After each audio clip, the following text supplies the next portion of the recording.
Hello everyone, today I'll be helping you to pass your hazard perception test. Now, my first piece of advice, practice makes perfect, especially for this type of test because it's very easy to get confused. A lot of students get confused on what the right process is, what the right thing to do is. It's not exactly clearly explained, so the more you do the test, the easier it becomes. I'd recommend searching up hazard perception tests free on Google. If the right results don't come up, just search up UK as well. But there should be plenty of websites that offer them for free. I think that even the government website, they give a free theory practice test, which includes the hazard perception test in it. But today I'm going to show you 3 examples of websites that all offer them for free and go through them with you. So let's start here. In fact, let me refresh really quickly. I'm going to just click start. Now, what you're going to see is a CGI road view. You're obviously driving along and you need to click whenever you see a developing hazard appear on screen. There's a bridge coming up, so I'm looking for, see, that car could make me stop. So I've clicked as soon as it came into view, that car could make me stop as well. You want to click when the hazard comes into view.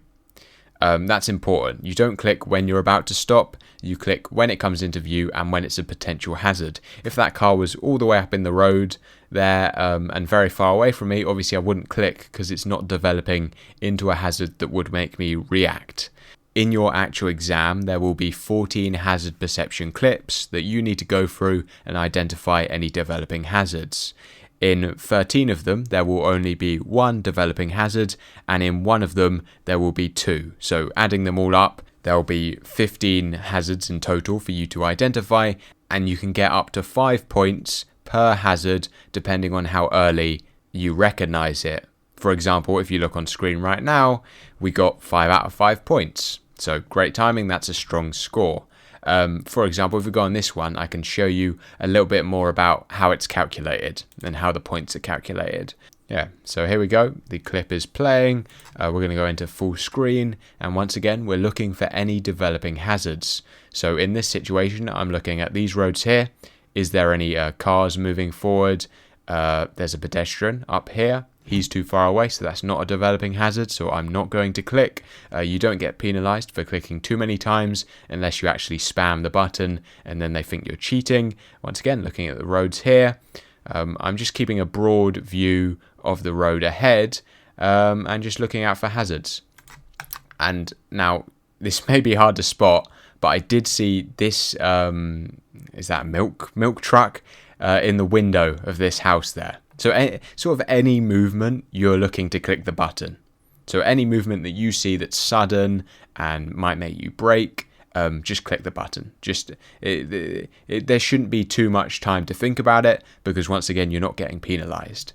So if I clicked end test here, we obviously got a fail because we didn't complete the other 2 questions, but as you can see, we got max 5 out of 5 points for video clip 1. And if we click into it, we can see how the test is actually given points. So if we go here, and I'm pausing midway through the max amount of points you could get, the van isn't in view yet. It's only in view in this window. So if I waited until it was actually in view, I would have only got 4 points. And if I'd waited a little bit more until it was, well, properly in view, I would have only got 3 points. And if I waited till I was actually just about to stop, I would have only got 2 points. And if I'd clicked it in the process of stopping, I would have just barely scraped 1 point. So that's important. Just click as soon as it comes into view or as soon as you kind of sense something's wrong.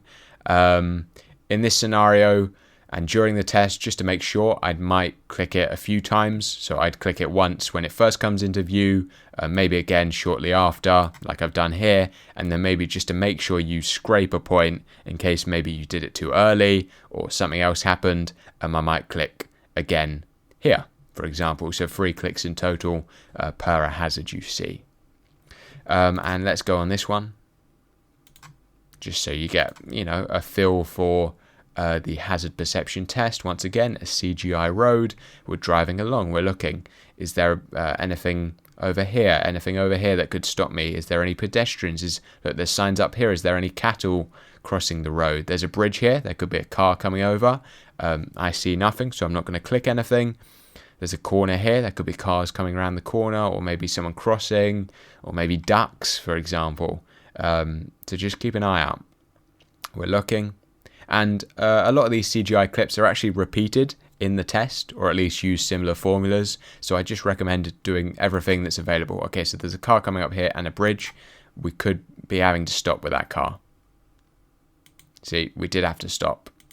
And then obviously a work van coming. He's flashed to let us go, so that's not a hazard. I clicked as soon as I saw that car coming round, but I may have been too late. So let's see what the points come back with. We're going to exit the test. We got 4. See, so we clicked a little bit later than we should have. And if we watch the video back, we can see, look, this is a prime example. I clicked as soon as I saw that car, but it wasn't a developing hazard then. We could barely see the bridge. We had no idea of the layout of the road ahead. We had no idea of how fast the car was going, so it wasn't a hazard.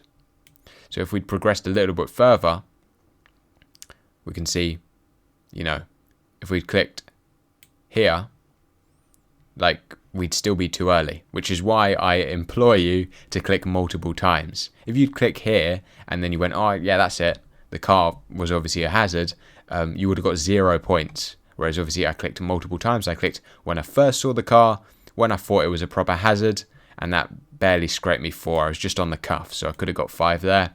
And then I clicked again when I saw that van come through. Yeah, I think that's it. Once again, practice makes perfect.